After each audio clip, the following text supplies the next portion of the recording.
Have you ever noticed that strange feeling when the doorbell rings? Someone wants to come inside, maybe a friend, a neighbor, or even a family member. They arrive with a smile, expecting conversation, warmth, and your presence. And yet, deep inside, you feel something entirely different. Instead of joy, there's discomfort. Instead of excitement, there's a quiet resistance.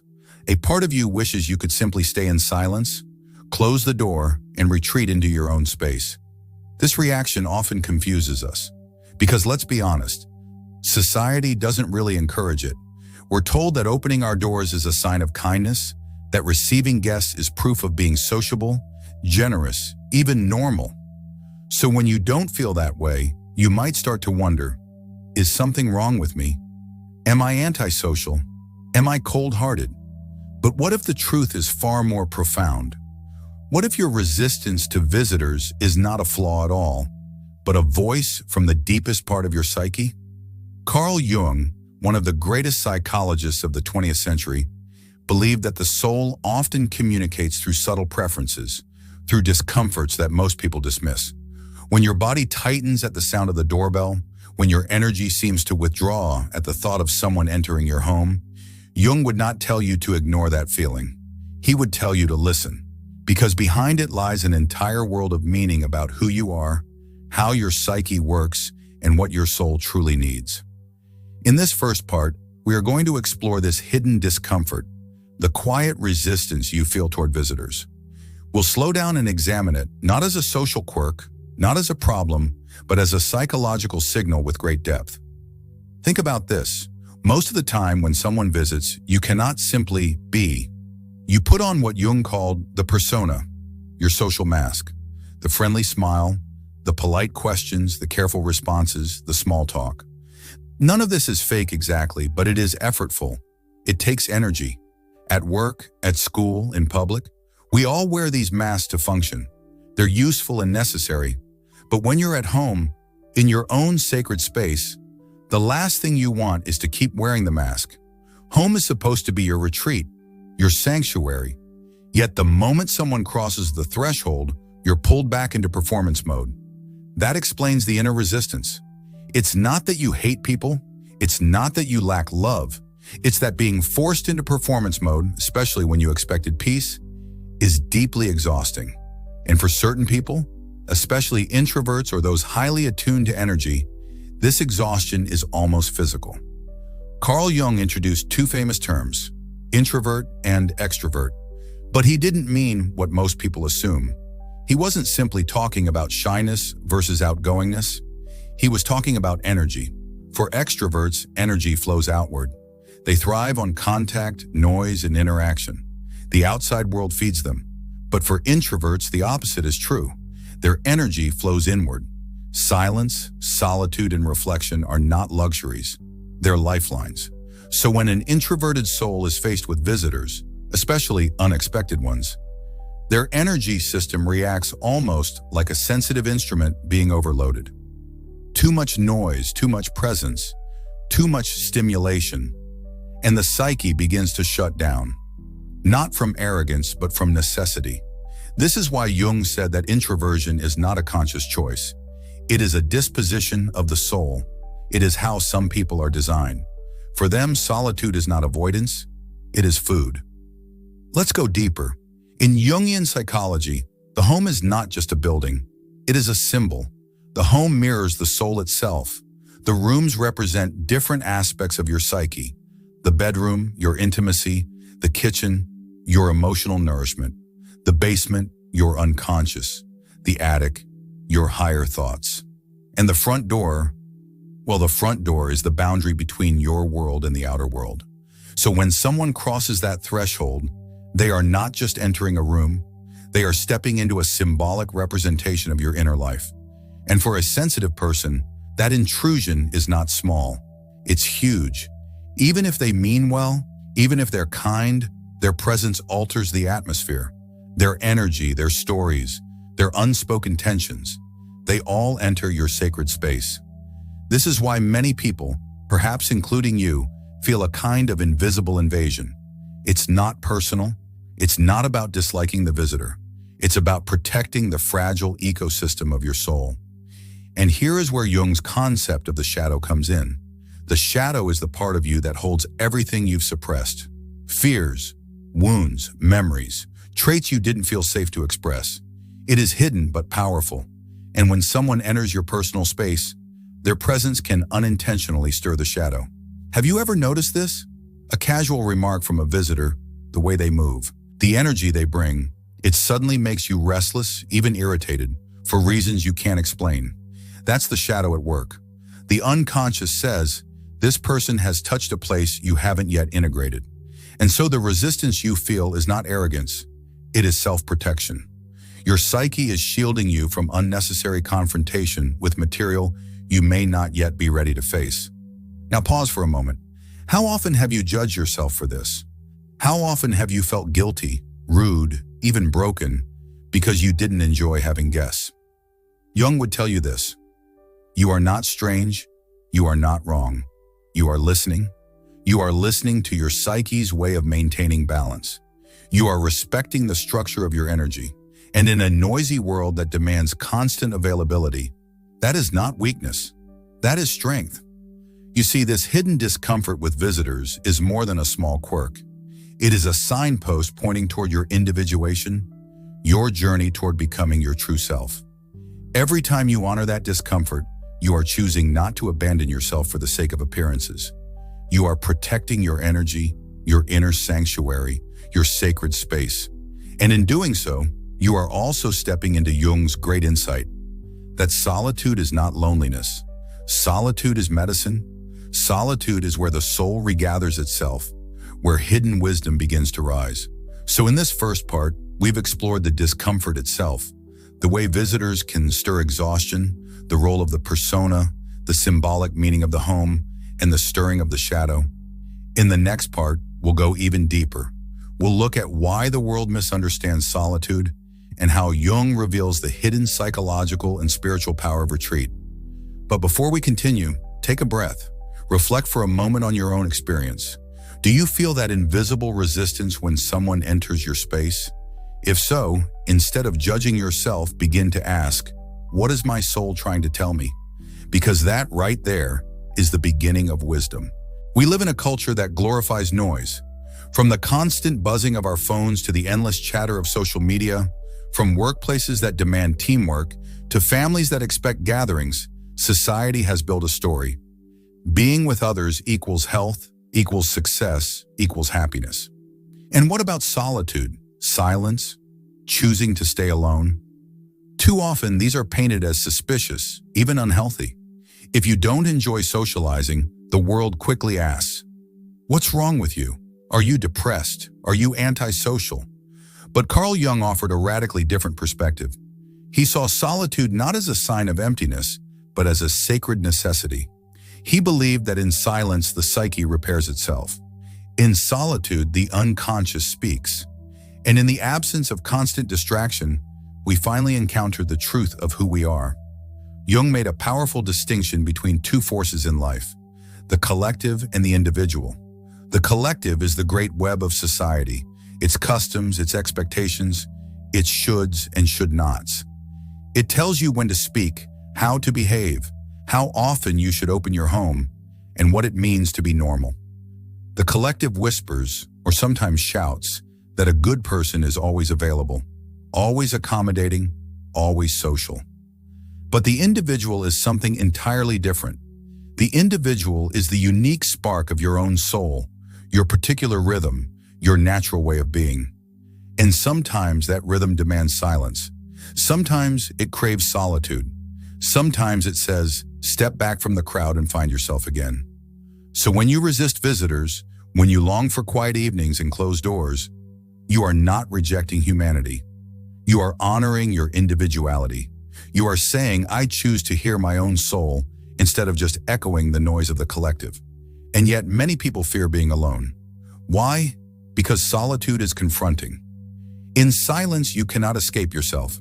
The distractions fall away, and what remains are your thoughts, your wounds, your hidden desires, your unhealed pains. Jung observed that most people fill their lives with noise precisely to avoid this confrontation. Visitors, parties, constant conversation. They act as shields against the silence. Because in silence, the shadow stirs. And facing the shadow can be terrifying. But here is the paradox. Avoiding solitude keeps us trapped in surface living. Only those brave enough to enter the silence, to sit with themselves, can unlock the deeper treasures of the psyche. This is why Jung often spoke of archetypes, universal patterns that live in all human beings. One of these is the hermit. The hermit is not lonely. The hermit is wise. He retreats into the mountains not to escape life, but to see life more clearly. He lights his lantern in the darkness, and that lantern represents inner knowledge, the wisdom that can only be found away from the crowd. When you feel resistance to visitors, when you crave solitude, you are touching the hermit archetype within yourself. You are being called to light your own lantern, to seek your own clarity. Think of history's greatest visionaries, mystics, artists, philosophers. Almost all of them valued solitude. They withdrew from noise not because they hated people, but because silence sharpened their vision. Jung would say, when you honor your solitude, you too are stepping into that same archetypal current. So why does society misunderstand this so badly? Because the collective thrives on conformity. A crowd is easier to control when everyone moves together, speaks together, thinks together. But solitude breaks that pattern. Solitude makes you unpredictable. Solitude awakens individuality. And individuality is dangerous to systems of control. When you know your own rhythm, when you listen to your soul, you cannot be forced into roles that don't fit you. You begin to say no. You begin to set boundaries. You begin to resist the endless demands to be on all the time. This is why solitude is not just personal, it is revolutionary. Choosing solitude in a noisy world is an act of rebellion. It is reclaiming your sovereignty. But here is the beautiful part. In the silence you once feared, in the solitude you once resisted, a new voice begins to rise. Jung believed this was the voice of the self, the deeper center of the psyche that holds wisdom, healing, and direction. Unlike the ego, which is always grasping for control, the self whispers quietly, and only in solitude do we hear it. Maybe you've experienced this. You're sitting alone, no visitors, no noise, and suddenly a thought comes, a realization, an insight, a sense of peace. That is the self speaking. That is the reward of solitude. So let us shift the frame completely. Instead of feeling guilty for not wanting visitors, instead of labeling yourself as antisocial, recognize this. Your discomfort is guiding you toward empowerment. It is teaching you to value your inner world. It is showing you that silence is not emptiness, but fullness. It is reminding you that your soul has treasures that only you can uncover. And when you embrace this, you stop apologizing for your boundaries. You stop feeling ashamed of your preferences. Instead, you carry them with quiet dignity, knowing that solitude is not a weakness, but a wellspring of strength. So far, we've explored the hidden discomfort of visitors and the misunderstood power of solitude. We've seen how Jung frames silence as medicine and why society resists it. But in the next part, we will go deeper still. We'll look at the connection between solitude and creativity, and how retreating from the outer world awakens the inner one. We'll explore how Jung saw the psyche as a living organism that requires space to bloom. Because solitude is not just about avoiding exhaustion, it is about unlocking the hidden genius within. When most people think of creativity, they imagine noise. The bustling cafe filled with conversations, the brainstorming meeting, the artist surrounded by friends and muses. But Carl Jung would have told us something very different.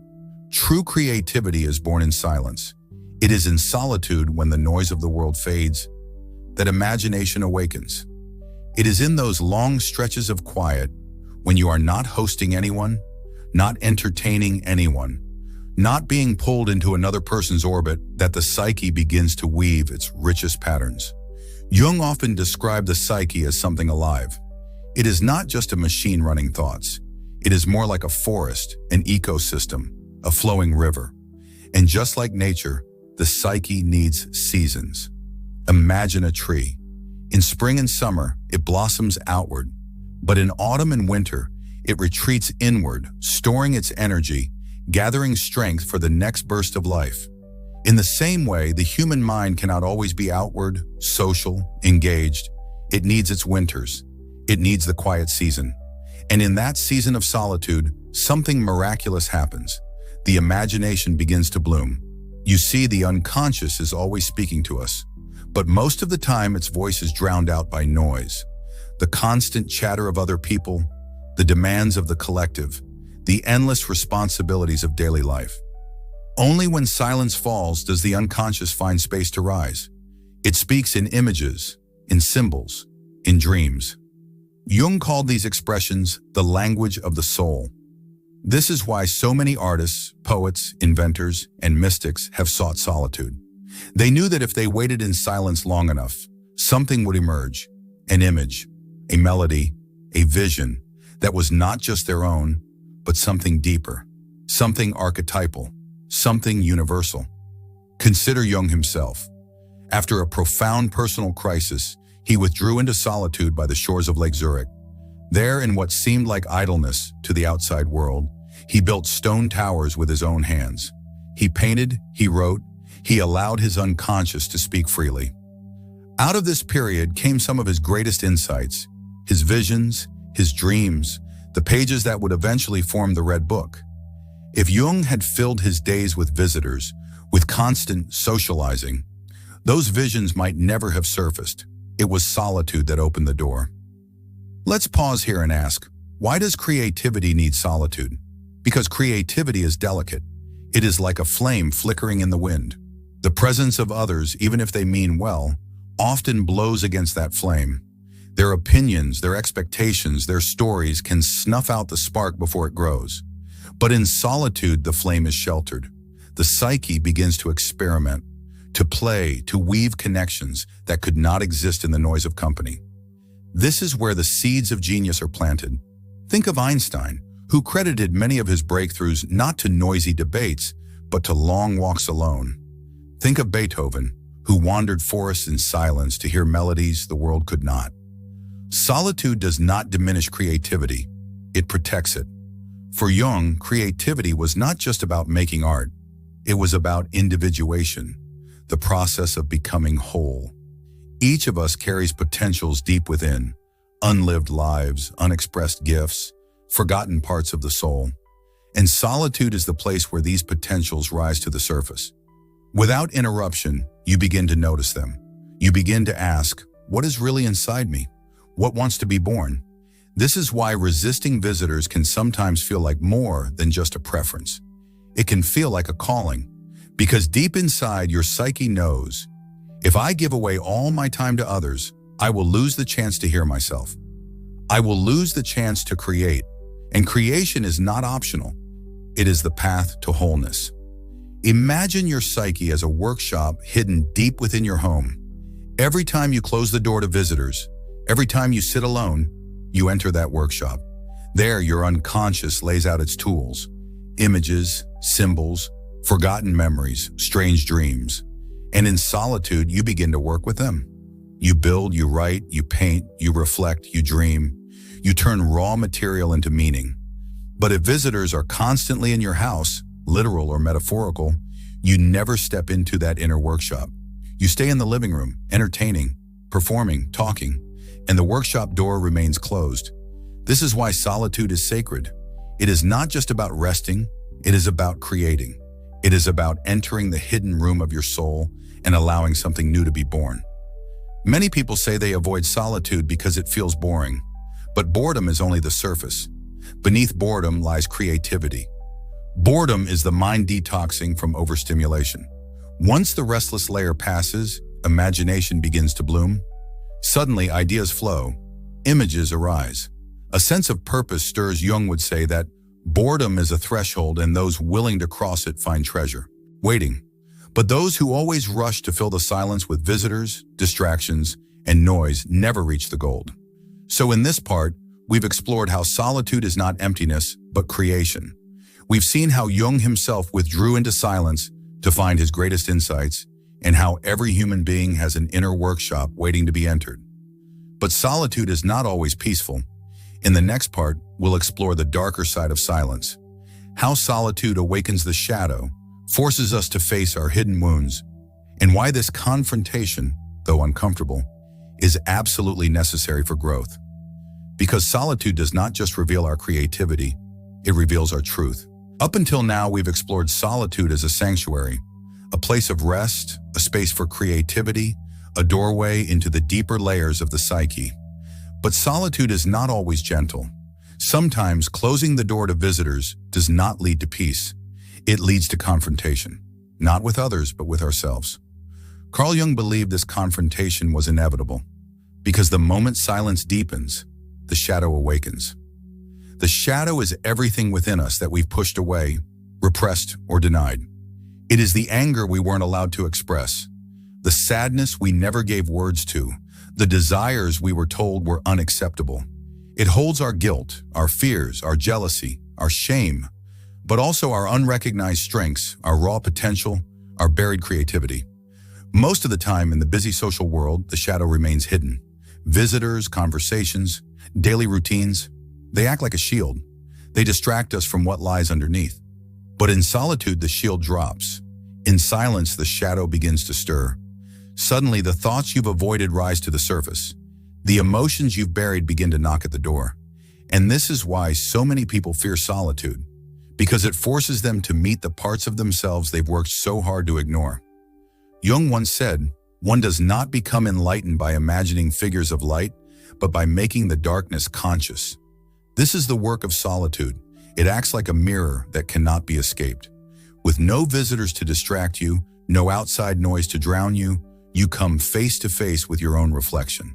Not the polished version, not the social mask, but the raw truth. You might notice anger rising for no reason, old memories replaying themselves, a sadness you thought was long gone creeping back. This is the shadow knocking. This is the psyche saying, "It's time to face me." At first, resistance is natural. The ego hates discomfort. It wants control. It wants pleasantness. It wants to avoid pain. So when solitude brings up the shadow, the ego often panics. You may feel restless, suddenly desperate for distraction, reaching for your phone, craving company, anything but sitting in silence with the discomfort. But Jung would say this is precisely the threshold you must cross, because only those who stay with the discomfort, who endure the shadow's presence, can begin the journey of integration. Think of it this way. When visitors enter your space, you slip into performance mode. You wear the persona, the social mask, and while you're wearing it, the shadow is kept at bay. But when you are alone, the mask comes off, and with no mask, the shadow finally has room to rise. This is why your resistance to visitors is so meaningful. By protecting your solitude, you are also protecting the space where shadow work can happen. Visitors might keep you comfortable, but they also keep you disconnected from your hidden self. Now here's the paradox. The shadow is not only darkness, it also holds the gold. Jung insisted that buried in the shadow are the very qualities we need to become whole. The courage we never trusted, the creativity we suppressed, the strength we were too afraid to show. So when solitude brings up the shadow, it is not punishing you. It is gifting you. It is handing you the raw material for transformation. Every discomfort, every dark thought, every restless feeling is an invitation to reclaim a piece of yourself. How does this happen? By facing, not fleeing. When you notice anger in solitude, instead of pushing it away, you ask, "What is this anger trying to teach me?" When sadness arises, you hold it gently. What part of me still longs to be heard? When jealousy or fear emerges, you shine the lantern of awareness. What truth have I been unwilling to face? This act of sitting with the shadow, without judgment, without escape, is what Jung called integration. And integration is the path to individuation, the journey of becoming whole. Make no mistake, this work takes courage. It is much easier to fill life with visitors, with constant company, with distractions that keep the shadow buried. That is why so few people ever truly know themselves. But Jung believed that the soul will not let us escape forever.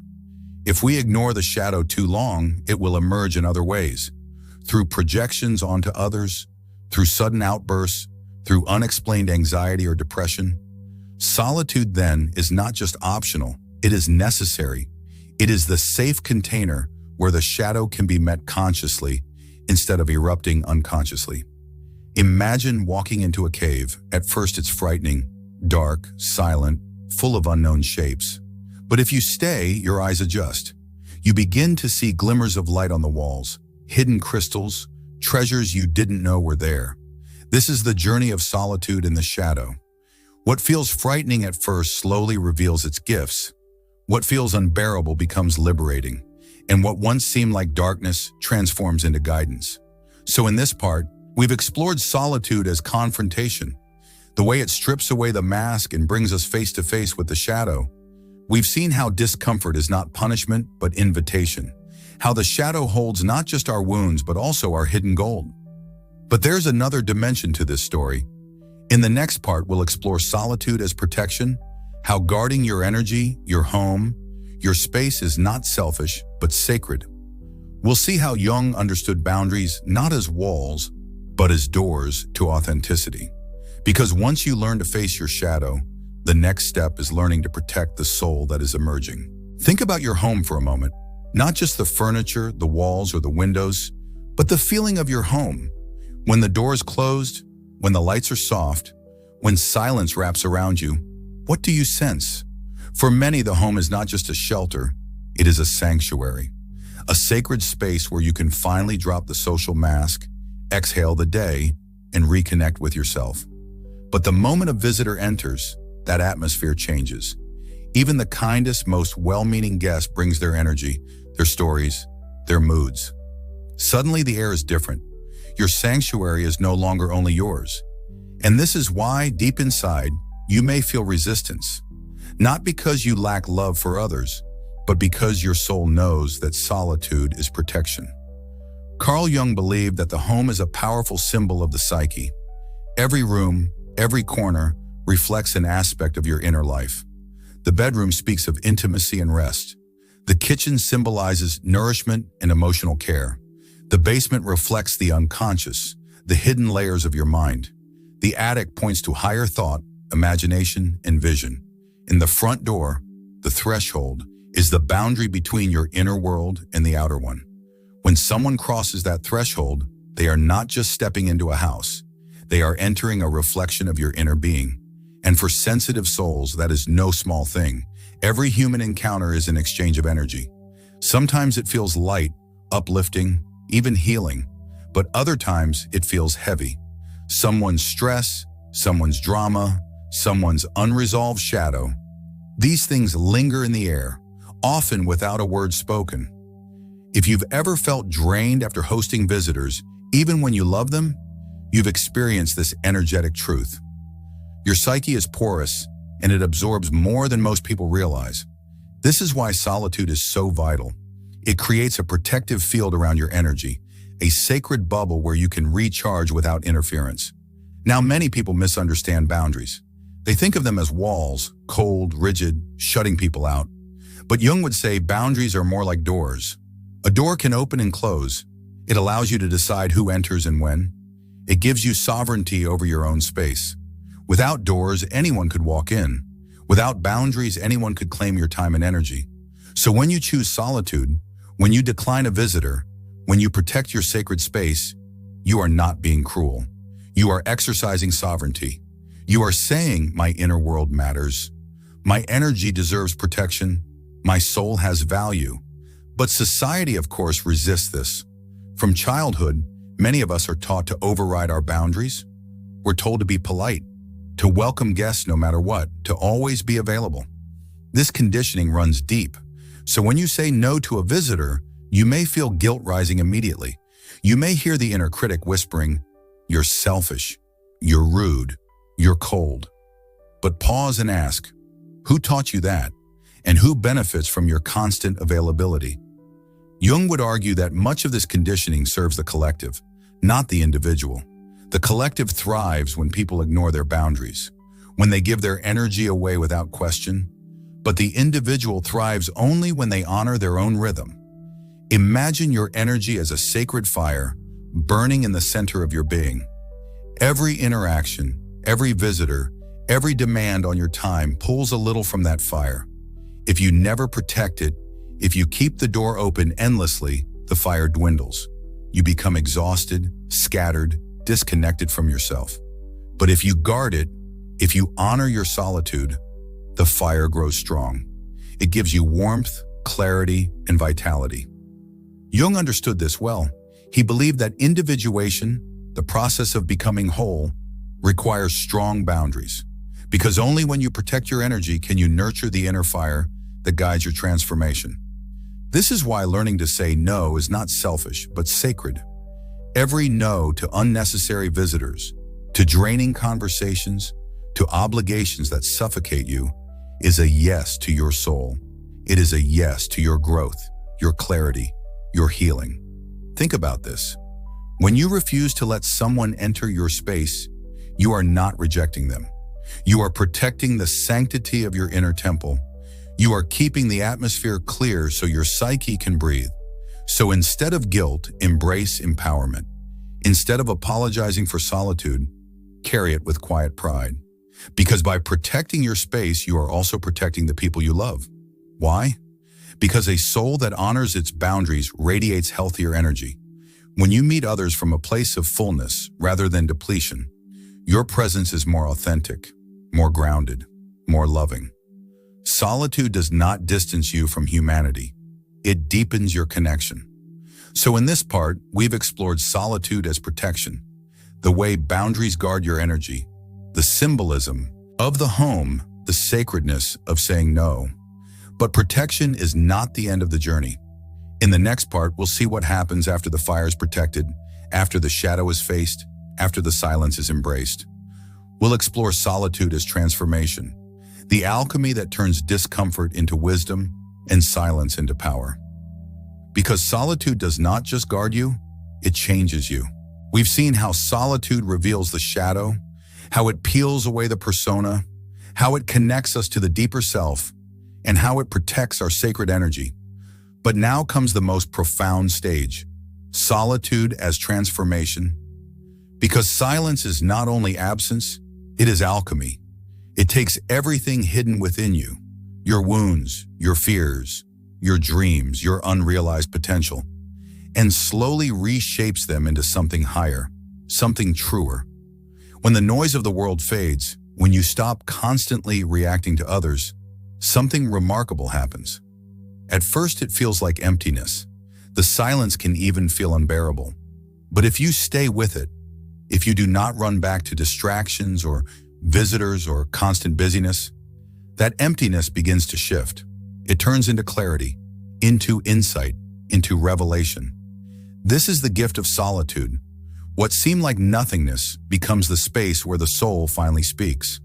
Carl Jung described individuation as the process of becoming whole, uniting all the scattered fragments of yourself into harmony. And solitude is the crucible where this alchemy takes place. In solitude, you meet your shadow and integrate it. In solitude, you strip away the persona and rediscover authenticity. In solitude, you nurture the inner fire by protecting your boundaries. And all of this gradually transforms you into a fuller, freer, more radiant self. Without solitude, individuation is almost impossible, because the noise of the collective drowns out the quiet voice of the soul. This is why so many spiritual traditions honor the figure of the hermit. In tarot, the hermit carries a lantern, walking alone through the dark. In mythology, sages retreat to caves or mountaintops, seeking wisdom beyond the reach of society. But notice, the hermit is not lost. He is not isolated in despair. He carries light. His solitude is purposeful, transformative, sacred. And Jung would say that when you choose solitude, even in small ways, you activate this archetype within yourself. You step into the role of the hermit, not as someone who rejects the world, but as someone who seeks truth beyond the surface. One of the greatest misconceptions is that solitude makes you weaker, more isolated, cut off. But the opposite is true. When you face yourself in silence, when you integrate the hidden parts of your psyche, when you honor your own rhythms, you emerge stronger. Your relationships become deeper because you are no longer hiding behind masks. Your creativity blossoms because you have made space for inspiration. Your inner compass sharpens because you have learned to listen to your intuition. This is power, not the loud external power of dominance, but the quiet, unshakable power of self-knowledge. And here's the paradox. The more you embrace solitude, the more authentically you can connect with others. Why? Because when you know yourself, you no longer demand that others fill your emptiness. You no longer project your shadow onto them. You no longer cling to relationships out of fear of being alone. Instead, you meet others from a place of wholeness. You give love without desperation. You listen without judgment. You exist with presence. This is why Jung said that individuation is not selfish. It is a gift to the collective. By becoming whole, you heal not only yourself, but also the relationships and communities around you. So what does it mean if you don't like visitors? What does it mean if you crave solitude? If you guard your space? If you feel relief when you are alone? It means your soul is speaking. It means you are being called inward, toward transformation. It means you are ready to listen to the deeper layers of your psyche. You are not antisocial. You are not broken. You are in alignment with one of the most ancient, most sacred paths of the human spirit, the path of inner truth. So let me leave you with this invitation. Do not fear your solitude. Do not apologize for it. Do not let guilt or social pressure make you doubt its value. Instead, honor it, protect it, step fully into it, because solitude is not a void, it is a mirror. And in that mirror, you will meet the self you have been searching for all along.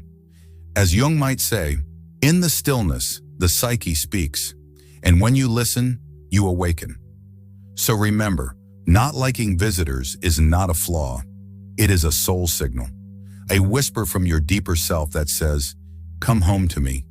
And when you answer that call, when you embrace solitude as revelation, as protection, and as transformation, you walk the path toward wholeness. You discover that your silence is not empty.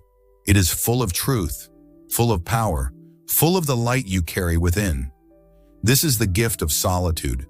This is the wisdom of Jung. And this is the beginning of becoming truly, deeply, unmistakably yourself.